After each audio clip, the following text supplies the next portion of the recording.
Buffer stock माने होता है सरकार का अनाज भंडारण। अनाज भंडारण सरकार जहां करती है।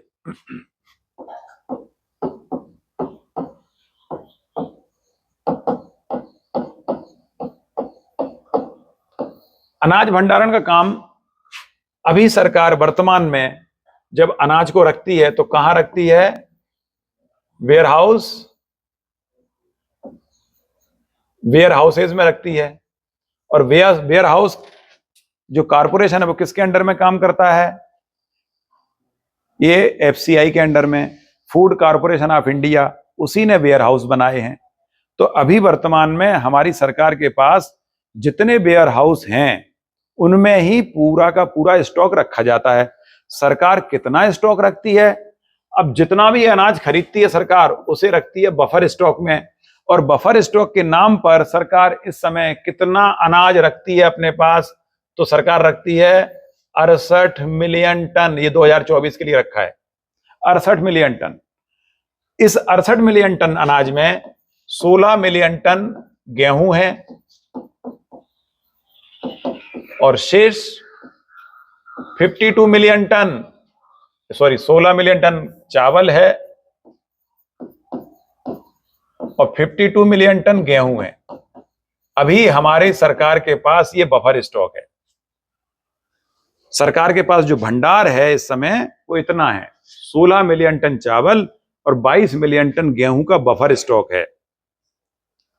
और ये पूरा बफर स्टॉक कौन रखता है? Where houses.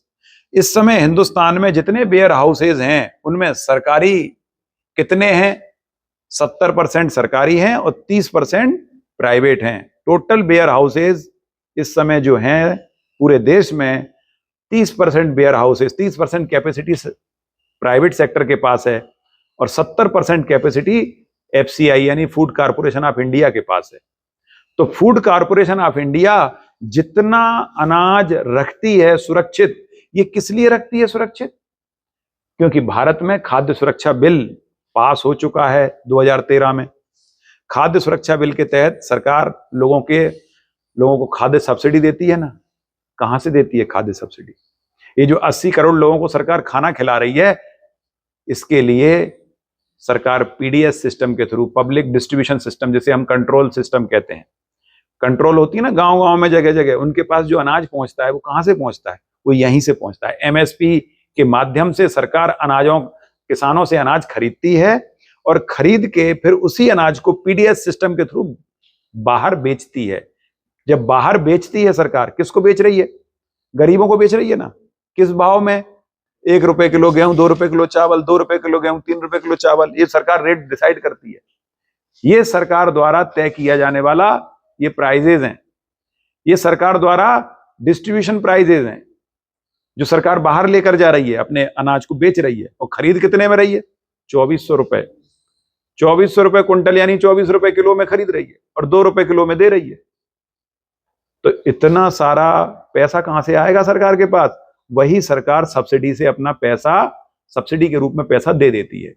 तो सब्सिडी के रूप में जब पैसा देती है, यहां मैं आपको यह भी समझा दूं कि हमारे देश में इस समय सब्सिडी कितनी है। हर साल सरकार अपने बजट में एक पैसा तय करती है कि हम सब्सिडी कितनी देंगे। जैसे इस साल सब्सिडी तय की गई है 3.84 लाख करोड़ रुपए। इतना 3.48 लाख करोड़ रुपए। अगर इसको हम पूरा लिखें तो कैसे लिखेंगे? 3.4 यानी इतने लाख करोड़, इतने ट्रिलियन, ऐसे कह सकते हैं, इतने ट्रिलियन। या ऐसे लिखें कितना बोले? 84, इतने लाख करोड़, इतने लाख और करोड़। अब इसमें लाख करना है तो क्या करना पड़ेगा? 10 की घात 5 और करोड़ करना है 10 की घात 7, टोटल 10 की घात 12, तो 3.84 ट्रिलियन हो जाएगा। सरकार इतनी सब्सिडी दे रही है। सरकार का साल भर का बजट कितना?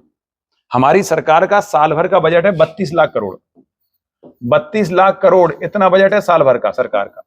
और 32 लाख करोड़ में से 3.25 लाख करोड़, लगभग 4 लाख करोड़ सरकार केवल सब्सिडी दे देती है। और इसमें से गेहूं अनाजों पर दी गई सब्सिडी 2.05 लाख करोड़ है। 2,05,000 करोड़ इतनी सब्सिडी सरकार केवल अनाज पर दे देती है। मतलब सरकार जितना अनाज खरीद रही है, उस खरीद में इतना जो पैसा सरकार ने किसानों को दिया ना, उसकी फसल के बदले, वो सरकार ने पैसा इसमें से दे दिया। जो बजट बनाया साल भर का 32 लाख करोड़ का, उसमें से इतना पैसा सरकार ने दे दिया। ये पैसा निकल गया इसमें से।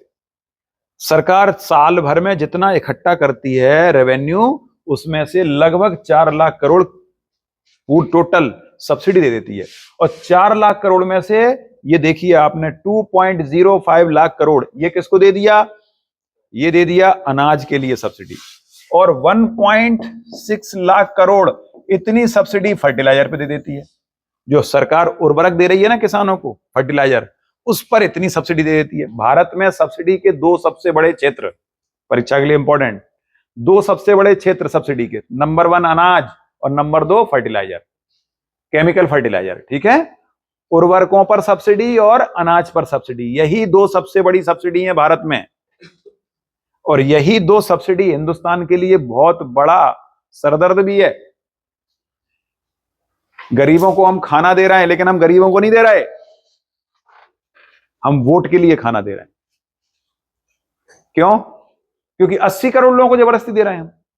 उन्हें जरूरत नहीं है, वो इतने गरीब नहीं है कि वो 2 टाइम का खाना ना जुटा सकें।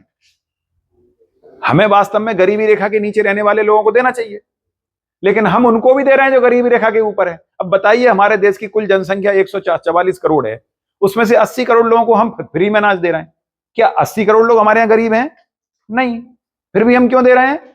वोट की राजनीति है, ये वोटों के लिए दिया जाता है, ये सब किया जाता है। लेकिन सरकार क्या कहती है? हम इसलिए दे रहे हैं कि 80 करोड़ लोग ऐसे हैं जिनके पास पर्याप्त धन नहीं है अपने बच्चों को अच्छी एजुकेशन दे सकें, अच्छी हेल्थ सुविधाएं दे सकें, अपने बच्चों के लिए अच्छा न्यूट्रिशन दे सकें। तो हम ऐसा करके इनडायरेक्टली हेल्प कर रहे हैं ताकि वो अपनी कमाई में से मैक्सिमम हिस्सा बच्चों की शिक्षा और स्वास्थ्य पर खर्च कर सकें, अपने अच्छे आवास की व्यवस्था कर सकें, अपना लिविंग स्टैंडर्ड बढ़ा सकें। तो हम एक प्रकार से उनका लिविंग स्टैंडर्ड बढ़ाने के लिए सपोर्ट कर रहे हैं, बैक सपोर्ट है ये हमारा। सरकार इस तरह से उसको जस्टिफाई करती है। तो क्लियर हुआ? सब्सिडी समझ में आ गई कि कितनी सब्सिडी दे रही है सरकार? परीक्षा में प्रश्न आता है, इस समय सर्वाधिक सब्सिडी किस मद पर खर्च की जाती है सरकार द्वारा? तो आप क्या कहोगे? अनाजों पर, खाद्य सुरक्षा पर। ठीक है, फूड सिक्योरिटी पर सबसे ज्यादा सब्सिडी दी जाती है, सेकंड नंबर पर फर्टिलाइजर के लिए। क्लियर? तो हमारा कुल बफर स्टॉक कितना? 68 मिलियन टन इतना बफर स्टॉक है। ये सरकार के पास गोडाउन में हर समय सुरक्षित रहता है। लेकिन अगर ये अनाज खराब होने की स्थिति में हो, सरकार को लगे अब खराब हो जाएगा, ज्यादा दिन तक रखा तो सरकार उसमें से फट से निकालती है, पीडीएस सिस्टम में इसी में से देती है। फिर इतना जो बफर स्टॉक है वो हर समय सरकार के पास रहना चाहिए। अगर सरकार को लगता है कि ये खत्म होने जा रहा है तो सरकार तुरंत उसमें से निकालती है और नया स्टॉक उसमें भरती है। नया स्टॉक फिर कहां से लाएगी सरकार? या तो देश में से ही खरीदे या विदेश से लेकर आए, लेकिन स्टॉक सरकार को हमेशा रखना पड़ता है। ये जो बफर स्टॉक है ये साल में 3 बार डिसाइड होता है, हर तिमाही में डिसाइड होता है। पूरा फाइनेंशियल ईयर 1 साल का होता है, 4 तिमाही होती है 1 साल में, 3-3 महीने के अंतर से। इसलिए बफर स्टॉक की घोषणा हर 3 महीने में की जाती है। अब परीक्षा के लिए प्रश्न कि सबसे ज्यादा बफर स्टॉक किस महीने में तय? कितनी क्वार्टर होते हैं हमारे? 4 क्वार्टर है ना। पहला क्वार्टर कब से कब तक? 1 अप्रैल से अप्रैल, मई और जून, 30 जून, ये पहला क्वार्टर कहलाता है। दूसरा क्वार्टर 1 जुलाई से जुलाई, अगस्त, सितंबर, सितंबर मतलब 30 सितंबर तक। तीसरा क्वार्टर 1 अक्टूबर से 31 दिसंबर, दिसंबर 30 की होती है क्या? फिर उसके बाद 1 जनवरी से 31 मार्च तक। ये 4 क्वार्टर होते हैं एक वित्तीय वर्ष में, यानी फाइनेंस ईयर में 4 क्वार्टर होते हैं। सरकार इन चारों क्वार्टर के लिए अपना बफर स्टॉक की घोषणा करती है कि हम कितना बफर स्टॉक कौन से क्वार्टर में रखेंगे। तो परीक्षा के लिए प्रश्न है कि किस क्वार्टर में सबसे ज्यादा बफर स्टॉक रखा जाता है। ये जो मैंने 68 मिलियन टन बफर स्टॉक आपको बताया, ये साल भर का है, लेकिन इसमें से कितना पार्ट कौन से क्वार्टर में रखा जाएगा, सबसे ज्यादा किस क्वार्टर में होगा, सबसे कम किस क्वार्टर में होगा। स्वाभाविक है, जिस क्वार्टर में सबसे ज्यादा फसल आती है उसमें सबसे कम बफर स्टॉक होता है, और जिस क्वार्टर में सबसे कम फसलें होती हैं उसमें सबसे ज्यादा बफर स्टॉक रखा जाता है। अब बताइए, आप खुद बताइए, इन 4 क्वार्टर में से कौन से क्वार्टर में सब सरकार सबसे ज्यादा बफर स्टॉक रखेगी।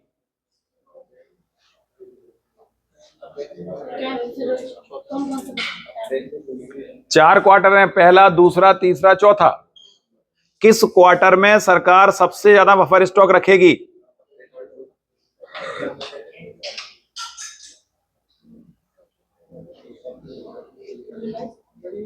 अरे प्रकृति से कुछ सीख लो भाई। चींटी सबसे ज्यादा स्टॉक कौन से महीने में रखती है? बारिश से पहले स्टॉक करना शुरू कर देती है चींटी, क्योंकि 4 महीने तक उसे कुछ नहीं मिलना। बारिश के सीजन में सबसे ज्यादा बफर स्टॉक रखा जाता है। दूसरी तिमाही 1 जुलाई से 30 सितंबर, इसमें सबसे ज्यादा बफर स्टॉक रखा जाता है। बारिश के सीजन के लिए ही सबसे ज्यादा बफर स्टॉक की जरूरत पड़ती है, बाकी सीजन में नहीं पड़ती। इस सीजन में सबसे कम बफर स्टॉक रखा जाता है, यहां खरीफ की फसल आ जाती है। ये खरीफ की फसल यहां आ जाती है अक्टूबर के महीने में। यहां सबसे कम बफर स्टॉक रखा जाता है, क्योंकि भारत सबसे ज्यादा खाद्यान्न की दृष्टि से सबसे रिच स्थिति में होता है इसी महीने में, इसलिए इसमें सबसे कम बफर स्टॉक रखा जाता है। ये परीक्षा के लिए प्रश्न है, दूसरी तिमाही में सबसे ज्यादा बफर स्टॉक और तीसरी तिमाही में सबसे कम बफर स्टॉक रखा जाता है। ये मैक्सिमम बफर स्टॉक है 68 मिलियन टन, सरकार द्वारा 24 के लिए तय किया गया है, 2024 के लिए। क्लियर हुआ?